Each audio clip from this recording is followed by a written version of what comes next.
Hey guys, Buffalo here. You know, firearm manufacturers use a lot of different types of rails for mounting accessories on your firearms. But by far the most popular are the Weaver and the Picatinny style rail. Today we're going to compare the two and I'll show you a couple differences. That way you'll know which accessories will fit on your rail. Let's get started.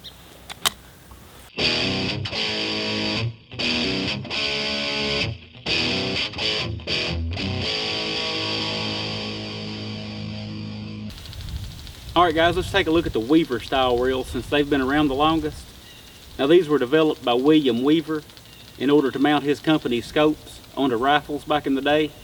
Before he came up with these, scopes were just drilled and tapped directly to the rifle itself. Now these have slots in it similar to a Picatinny rail, but these slots measure 180 thousandths, and I'll show you the difference with a Picatinny rail here in a minute. Yeah, these are about 180 thousandths wide, and there's no set in stone distance between slots, so they can be set up however they're needed for a particular application.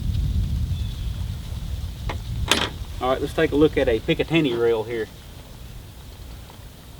The Picatinny rail, the slots are about 206 thousandths wide, and they are at a precisely set distance center to center between slots the length of the rail. They're 394 thousandths center to center all along the rail, so you get a consistent set distance from one rail to another. They're built to what's called military standard 1913. They're called Picatinny after the Picatinny arsenal that came up with the military standard. I think they came up with that in 1995. The rail was developed earlier than that, but that's when the military standard came out. Now these rails, like these on the high point 9mm carbine, they look like at first glance that they would be a Picatinny rail, but these are actually Weaver rails. I saw a lot of people get these confused, and you'll run into problems with accessories. If you buy an accessory that's made specifically for a Picatinny rail, they won't fit a Weaver base unless you do some filing or some type of manipulation to get them in there, because the pin in the mounting bracket will be wider to fit the Picatinny rail slot. Where these only measure 180 thousandths, your actual pin in the mounting bracket will be wider than that.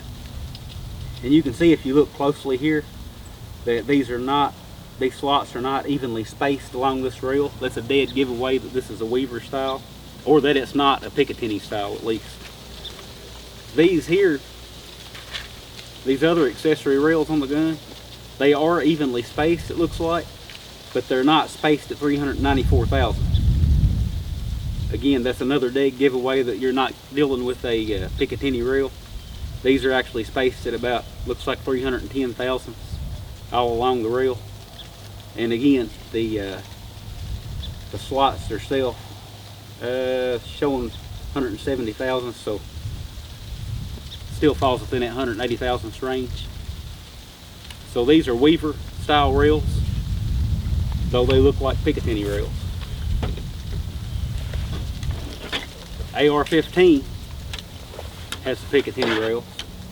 Again, 206 thousandths, right on the money.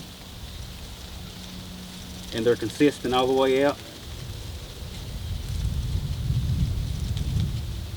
394 on the spacing, and it's going to be the same up here. Now, not everybody at home is going to have a set of calipers, so I came up with a way that you guys at home can look real quick and see if you have Picatinny slots or Weaver style slots on your rails. If you take 3 US quarters and stack them on top of one another, you're going to come up with about 201 thousandths. So what that'll do, you'll be able to fit that snugly right into a slot on your Picatinny rail all along it there. But there's no way you can get all 3 quarters into a slot on a Weaver rail. They just won't fit.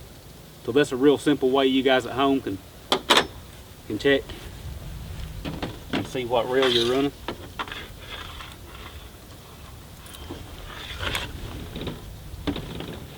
Alright guys, so in summary, a Weaver style accessory will usually mount on a Picatinny rail, but a Picatinny specific accessory is probably not going to fit on your Weaver rail.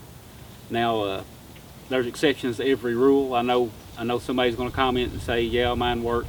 That's okay, but just as a general rule. And just because a Weaver style accessory will fit on a Picatinny rail doesn't mean that's the best route to go. Now it won't matter like on a flashlight or a foregrip or something like that, but if you're mounting an optic, if you're using a Picatinny rail, you want to use a mount or scope rings or whatever you're mounting that are made for specifically a Picatinny rail. That way you get that good snug fit. I hope this helps somebody in choosing their accessories. It helps you identify your rail. If you like the video, please go ahead and subscribe to my channel. I've got more stuff on the way. Thanks for watching, and I'll see you again soon.